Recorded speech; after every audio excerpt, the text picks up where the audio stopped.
The Grand Hall of the Galactic Council is vast and bright, crowded with banners, floating screens, and seats that climb like cliffs around a circle of white stone. And in that center ring stand the humans, few in number and very quiet, while around them 1,000 alien voices rise and fall like a storm.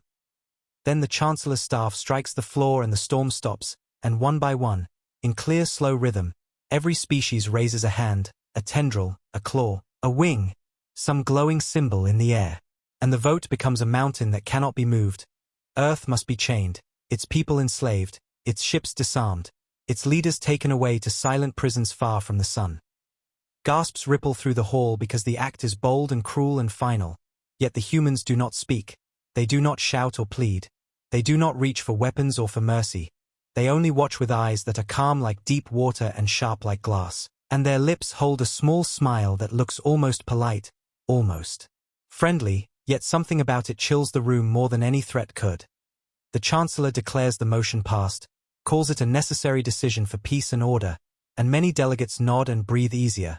But others glance at the humans and swallow, because the silence of Earth's envoys feels heavier than war drums, like a storm that hides behind a blue sky.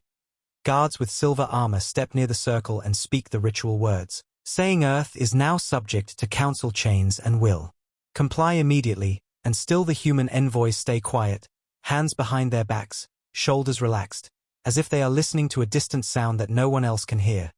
In the high balconies, merchants whisper about contract profits, shipbuilders dream of new orders to carry human prisoners, and the media drones hover close to capture the faces of the envoys, hoping for tears or anger or fear, but the drones only catch steady eyes, slow breaths, and that faint curve of the mouth that is not joy and not sorrow but something else, something unreadable.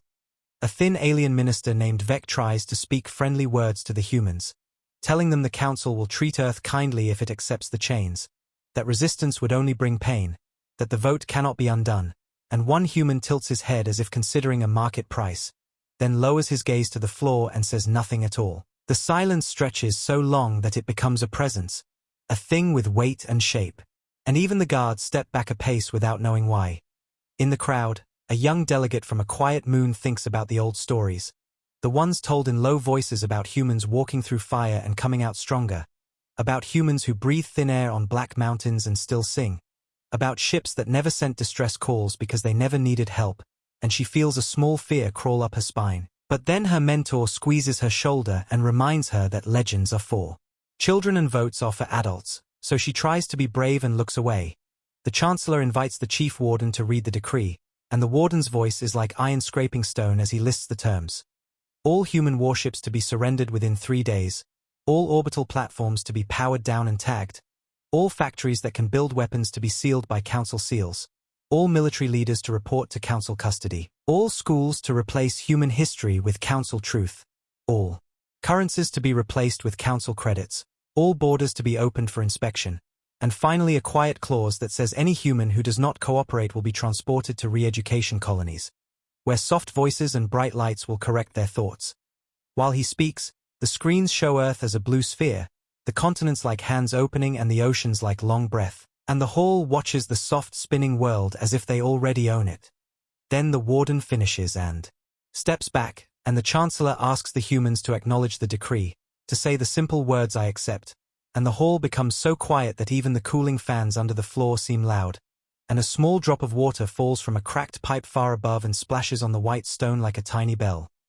One of the humans, a woman with a scar near her ear that looks like a map of a river, steps half a pace forward, lifts her eyes to the banners of 100 species, and for a moment it seems she will speak, but instead she just breathes, slow and steady, and the council waits, and nothing comes. Anger lights in some faces, delight in others, confusion in many, and the Chancellor forces a smile and says the council understands that shock is heavy and Earth needs time to process. But time is short and the decree begins now, and he gestures to the guards to escort the humans to a diplomatic chamber where they can sign papers and begin obedience. When the guards approach again, the humans turn as one in a smooth motion, not aggressive, not afraid, and they follow down a side passage where the light is warmer and the voices of the hall fade, and the drones drift after them like flies chasing a scent. Behind the dais, in a private alcove, the Chancellor drops his smile and rubs his temple. asking the warden if the humans will fight. And the warden says they always fight, but with chains and numbers and pressure the fight will break. Because that is how things work when math is on your side.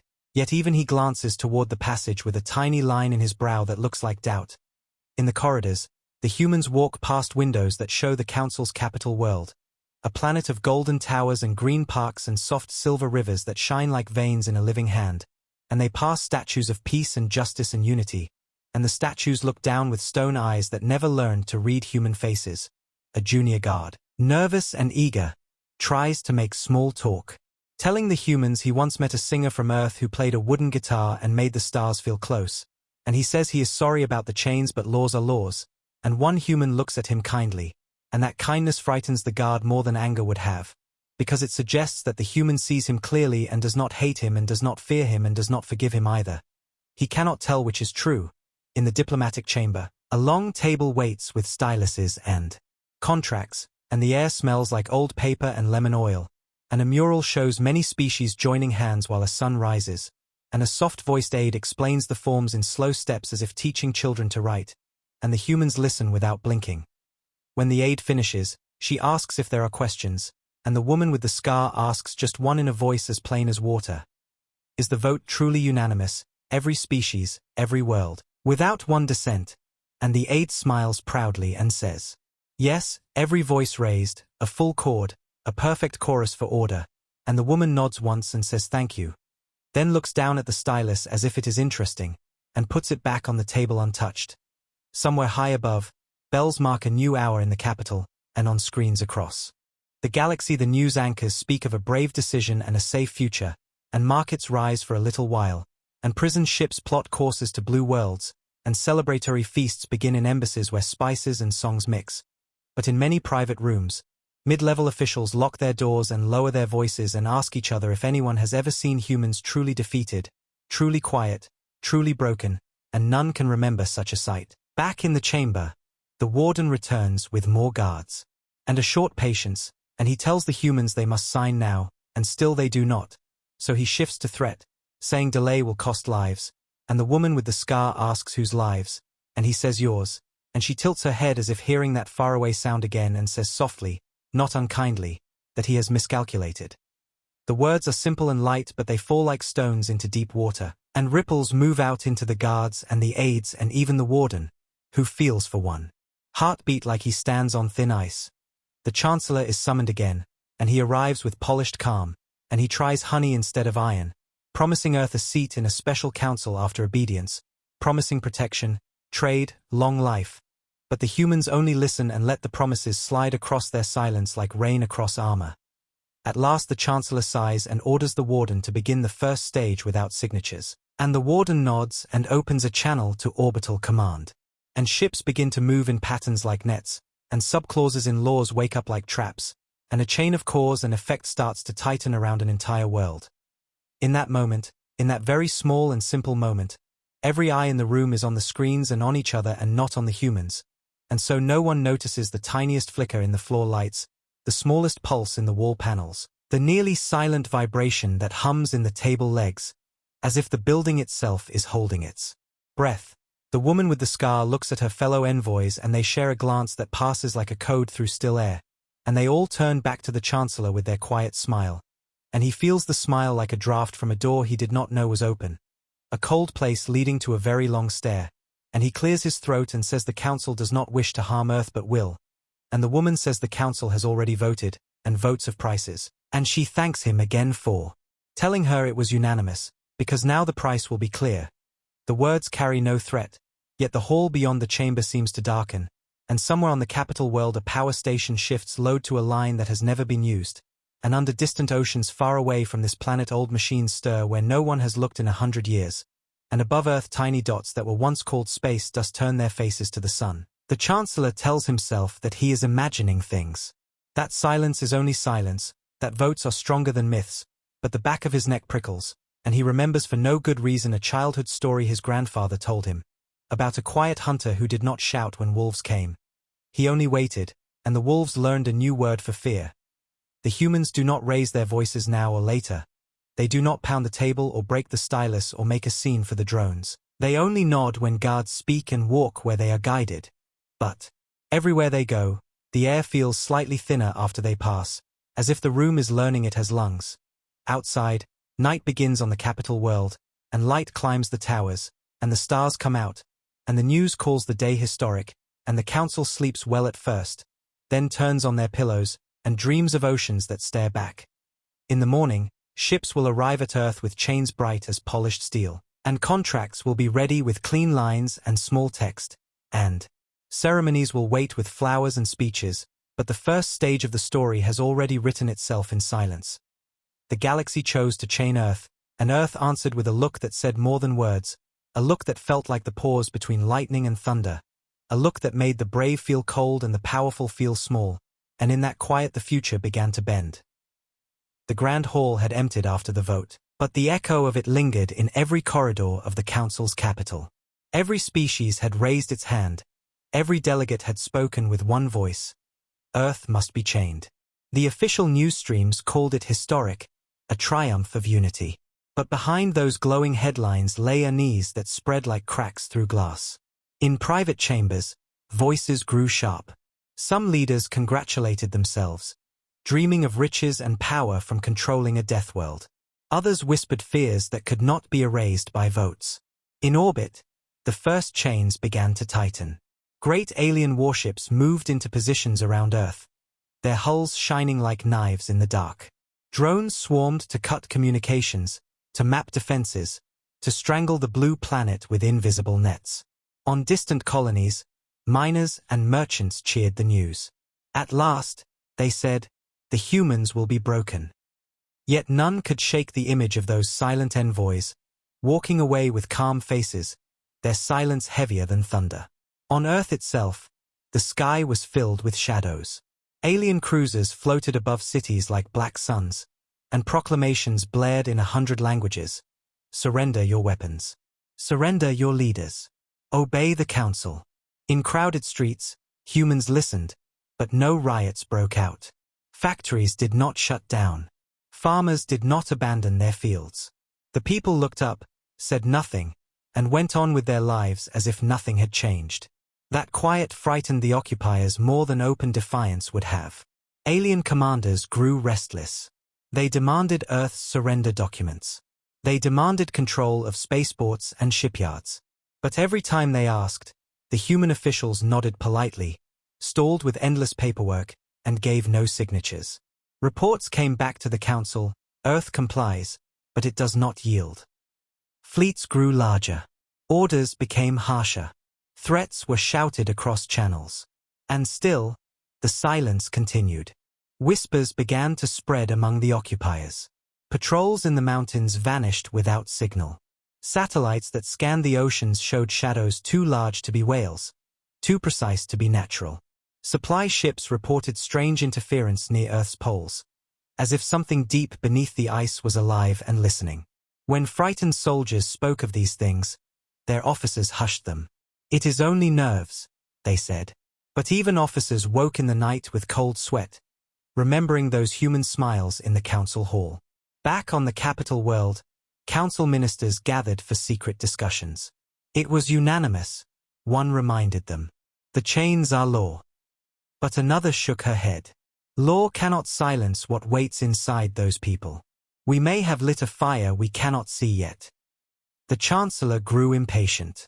He demanded action, demanded proof of control. He ordered the fleets to march faster, to bind Earth tighter. And so the noose drew in. But far below the oceans, machines that had slept for generations began to stir. In hidden hangars carved into mountains, ships hummed to life. In orbit, among the very chains of the council, dark shapes drifted silent, masked as space debris. Humanity had not broken. Humanity had been waiting. The silence was not surrender. It was the pause before the storm. By the second week of occupation, alien soldiers noticed the change. Humans walked with steadier steps. Their eyes no longer lingered on the ground. When guards shouted, no one flinched. And one night, over the deserts, an alien patrol ship picked up a signal unlike any they had ever heard. A low, steady beat that echoed through the dark. It was not distress. It was not surrender. It was a countdown. The galaxy had voted to chain Earth. Now, for the first time since the Council was born, its chains began to tremble. The fleets above Earth grew heavier, their shadows stretching long across the blue oceans. To the galaxy, it seemed the chains had tightened. Alien admirals boasted in the Council's halls that humans were contained, that resistance was broken. Reports were sent that Earth was quiet, too quiet. Some cheered this silence as victory, but others felt unease coil in their stomachs, because silence has many shapes, and this silence felt sharp, like a blade hidden under cloth. In orbit, warships circled endlessly. Patrol drones scanned every continent. Yet their maps showed strange gaps. Vast mountain ranges where signals vanished. Oceans where sonar returned distorted echoes. Polar regions where the magnetic field twisted sensors into static. Engineers claimed these were natural anomalies. Soldiers whispered they were hiding places. Commanders dismissed the whispers. Deathworlders cannot stand against the united galaxy, they said. This is the final chain. But strange things began to happen. A patrol ship over the Pacific reported shadows rising from the depths, too large, too fast. Before reinforcements could arrive, the ship was gone, its beacon silent. In the deserts of Earth, an alien convoy vanished between two ridges. Drones searching for them returned broken, their feeds filled with static and heat-shimmering shapes that walked like giants. At first these losses were explained away as malfunctions, accidents, storms. Yet the numbers grew, and whispers spread among the troops. The humans are waiting. On Earth's surface, people lived as if nothing had changed. Farmers still worked their fields under the shadow of alien dropships. Miners still dug into the rocks while guards watched. But everywhere, eyes glinted with the same quiet smile the envoys had worn in the council chamber. Children played under alien banners without fear. Elders sat in silence when soldiers barked orders. It unnerved the occupiers. They had expected riots, begging, screams, but they found only stillness. And stillness on a death world was never safe. Then came the first true sign. In orbit, during a routine scan, an alien frigate detected movement beneath Antarctica. It was faint, almost like shifting ice, but when the scanners probed deeper, they caught a metallic outline kilometers wide. The crew froze. No structure of such size had ever been recorded there. When they reported to command, the signal was scrubbed from records, labeled classified, and the crew reassigned. Still, the story spread in whispers. There are machines beneath the ice. Days later, above the Atlantic, a transport ship reported a collision with space debris. The debris, however, moved with intent. Black shards drifted silently, then pulsed with light, rearranging into sleek shapes that followed the transport until its engines failed. Rescue arrived too late. The wreck was found torn open, cargo gone, crew missing. The official report blamed pirates. The soldiers whispered a different word: traps.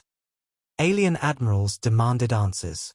Scouts were sent to Earth's poles, to its mountains, to its seas.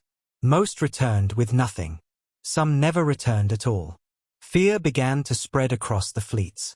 Soldiers stared at the planet below, wondering what slept under its oceans, what stalked its skies, what had been left waiting in the shadows while the Council tightened its chains. At last, the Council demanded submission. A broadcast was made to all of Earth, translated into every human tongue. Sign the treaty. Lay down your weapons. Accept your chains. In cities across the world, people gathered to listen. The sky filled with alien screens, and the words thundered from orbit. But when the broadcast ended, the only answer was silence. Streets did not move. Crowds did not cheer. And then, from somewhere deep beneath the seas, a low sound rose, a deep, rumbling hum that made water tremble and glass crack. The aliens did not understand what it was. But the humans did. They lifted their eyes to the sky, and their faint smiles grew sharper. Across the galaxy, those who remembered old stories whispered a single thought. Humanity was not silent because it was broken. Humanity was silent because it was waking. The chains around Earth had tightened, but now the chains themselves began to shake. The galaxy had believed the battle would remain above Earth, a desperate defense before inevitable defeat. But humans never fought only for survival. They fought to end threats at the root. When the first alien fleets burned, humanity did not pause. Their warships, silent and black, turned their eyes outward. The counterattack had begun. From hidden docks buried beneath oceans, from caverns deep under mountains, from orbital shadows where they had lain in wait, more human fleets rose. They moved without fanfare, without warning, slipping past the wreckage of Council vessels like predators leaving bones behind. Alien admirals scrambled to regroup, summoning reinforcements from nearby systems. But by the time fresh fleets arrived, Earth's skies were empty. Humanity was gone. Not destroyed, not defeated, gone to hunt. The first strikes came at supply lines. Alien cargo ships, fat and slow, vanished into silence. Stations went dark, their signals cut. Colonies awoke to find their defense satellites disabled, their skies patrolled by unfamiliar black hulls. Human fleets never announced themselves. They left no survivors to spread exact numbers. Only whispers traveled, "The humans are here." Then came the attacks on the homeworlds. The first planet to suffer was a proud species that had raised its claw highest in the Council vote. Their skies lit with fire as human vessels appeared in orbit without warning. Defense fleets scrambled, but their formations shattered within minutes. Cities below looked upward, expecting bombardment. But no bombs fell. Instead, power grids failed, military bases crumbled in precise strikes, and every channel broadcast one short message: "You chained Earth. Now the chain is yours." The human ships vanished before retaliation could form, leaving fear more devastating than destruction. Across the stars, panic spread. The council chamber turned into chaos. Delegates shouted, accusing one another of underestimating Earth, demanding protection for their own worlds. The Chancellor demanded calm, but his voice could not drown the fear. Ministers remembered the humans' silence in the hall, that faint smile as the vote was cast, and they shivered. Had the humans planned this all along? Had they let the council believe in victory so the fall would cut deeper? Alien media tried to control the narrative. They called humanity terrorists, cowards, criminals. But leaked footage told a different story. Black warships appearing out of nowhere, fleets torn apart in minutes, worlds crippled with surgical precision. Refugees fled core systems for the first time in centuries, terrified of shadows in the void. Children asked their parents if the humans would come for them too. And parents had no answer. Meanwhile, on Earth, the people moved as if nothing had changed. Farmers planted, miners dug, children laughed. Above them, the council banners that had once hung over streets were gone, burned quietly in the night. In their place stood nothing at all, just open sky. And that open sky was filled not with fear, but with expectation. Humanity was not defending anymore. It was advancing. Alien soldiers still stranded on Earth felt the shift most keenly. Once, they had marched proudly through human cities, certain of their power. Now they moved in tight patrols, jumpy at every sound. Rumors told of entire garrisons vanishing in the dark, of weapons sabotaged before they could fire, of whispers in the night saying only one phrase, "Now you kneel." Commanders tried to deny it, but the truth was clear: Earth itself was no longer the battlefield. The battlefield was the galaxy. In the Council's highest towers, the Chancellor demanded every fleet be united, every ship thrown at humanity. But as orders spread, they found silence in return. Fleets that had been sent already were gone. Worlds that had voted to chain Earth now begged for protection. Some species began to question the wisdom of the Council, wondering aloud if Earth was not the prisoner but the executioner. And through it all, the humans sent no speeches, no pleas, no negotiations. Only the steady advance of fleets, the fall of enemies, and the echo of silence that followed wherever they passed. The galaxy had chosen to chain Earth. Now, one by one, the chains were wrapping around them instead. The council chamber that once rang with confidence now trembled with fear. The great hall, where every claw, wing, and hand had risen to chain Earth, was filled with shouting and chaos. Delegates from broken fleets demanded answers.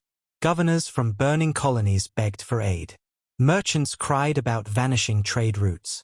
For the first time in 3,000 years of council rule, no one could agree on what to do. Humanity had turned silence into a weapon, and now the galaxy itself felt its weight. The Chancellor slammed his staff down, but the noise did not stop. His voice rose above the storm only when he screamed the words no one wanted to hear. We underestimated them. The words hung heavy in the chamber, heavier than the original vote. The silence that followed was worse than the shouting.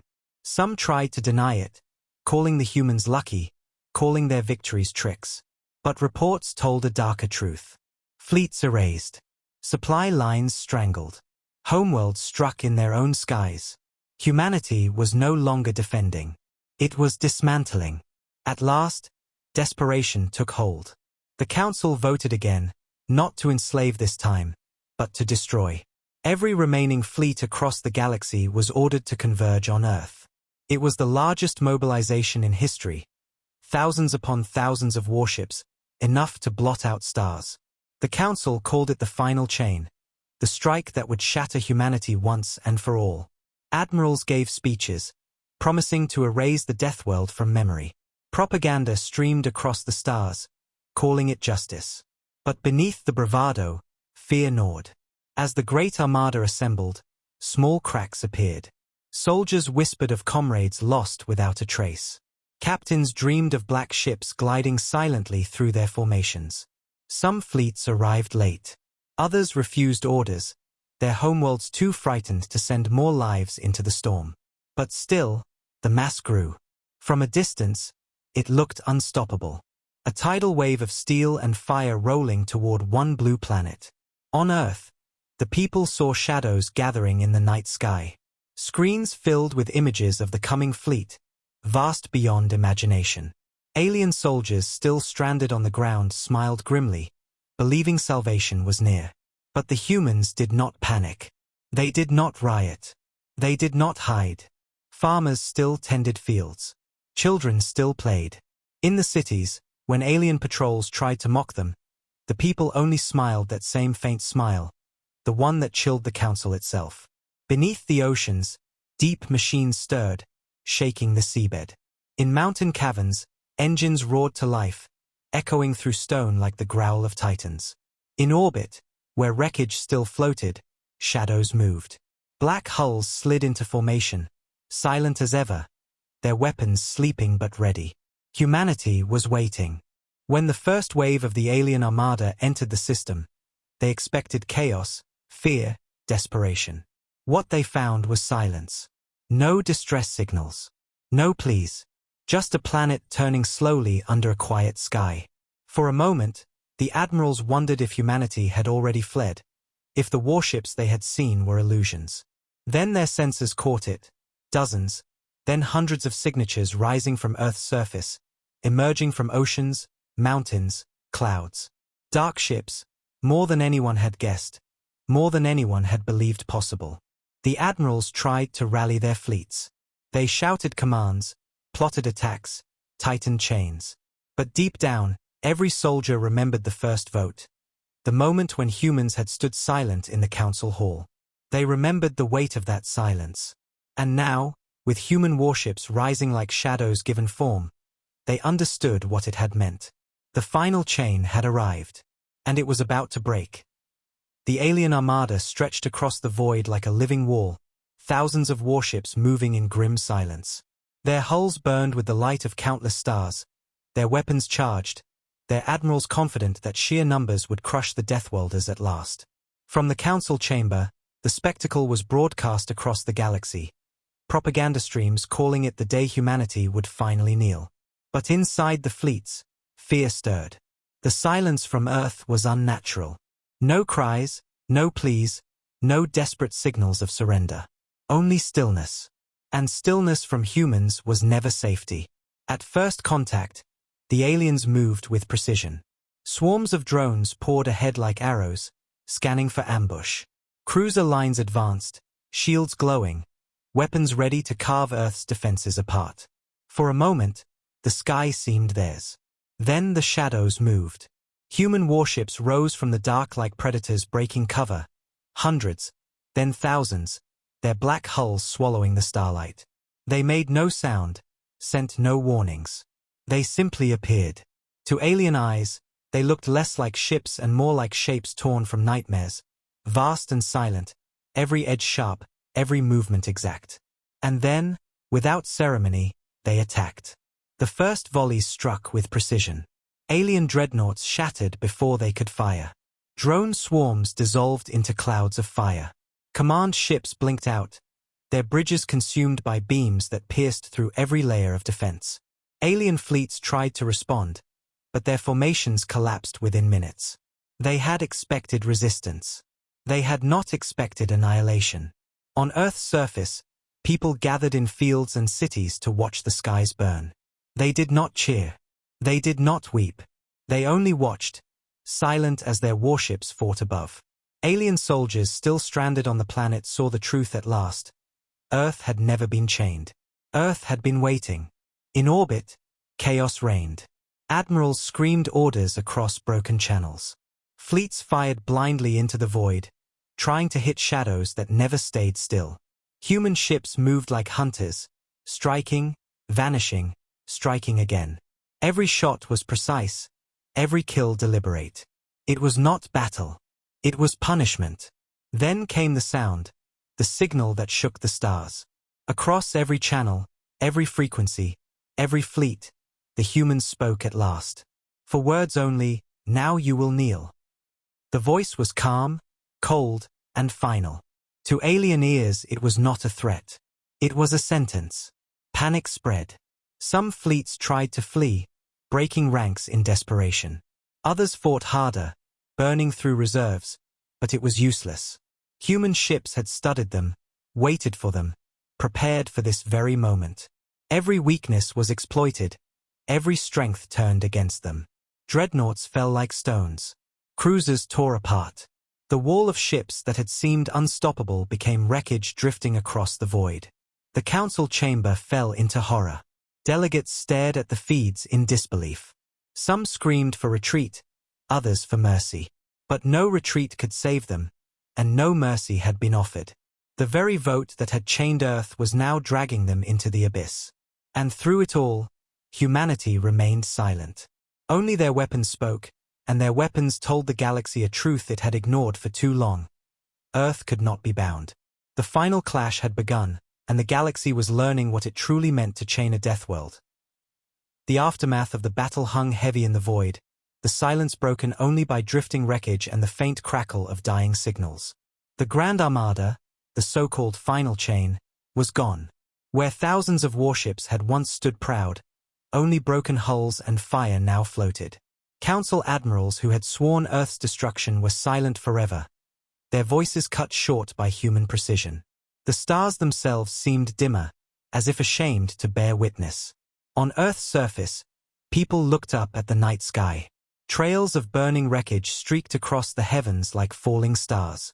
Children pointed, elders bowed their heads, but still no cheers rose. Humanity did not celebrate survival, it simply endured. Their silence was not emptiness, it was power. Alien soldiers still stranded on the planet dropped their weapons. Some knelt, trembling, whispering prayers. They had believed they were conquerors. Now they knew they were prisoners of their own arrogance. Across the galaxy, panic erupted. Colonies that had once boasted of Earth's chains now shut their gates in terror. Worlds that had demanded humanity's slavery now begged for protection. Merchants abandoned trade routes. Civilizations that had laughed at Earth now whispered its name like a curse. And in the council chamber, where the original vote had been cast, the proud delegates who had raised their hands so high now lowered their heads in shame. The Chancellor called an emergency session. His voice cracked, his face pale. The feeds played the footage for all to see. Black warships gliding like shadows, fleets torn apart in minutes, soldiers begging for mercy. Every word of propaganda crumbled under the truth. One by one, the same species that had voted to enslave humanity rose from their seats and fell to their knees on the chamber floor. Their eyes streamed with tears, their voices broken as they pleaded into the void, "Spare us. But no human envoys stood in the hall to answer. Humanity did not send negotiators, did not send demands. They sent silence. The same silence that had begun the story now returned, heavier than ever. It filled the chamber until the cries of alien leaders sounded like whispers in a storm. The very memory of their vote now crushed them more than chains ever could. In the outer colonies, strange signals pulsed through the dark. Rhythmic, steady, like a heartbeat. Everywhere it was heard, worlds fell quiet. It was not a message of war. It was not even a threat. It was simply a reminder. Humanity was awake, and the galaxy would never again hold its chains. The Council begged for peace. They offered reparations, tribute, entire planets if needed. They promised obedience, loyalty, silence. But Earth gave them no answer. Human fleets lingered in the void, watching, waiting, their silence saying more than words. The galaxy had tried to enslave them. Now the galaxy itself was enslaved, by fear, by guilt, by the weight of its own mistake. And as the last fires of the Armada faded into darkness, one truth echoed through every mind, whispered in every language, carried on every silent breath. They chose to chain Earth. Now they kneel before it.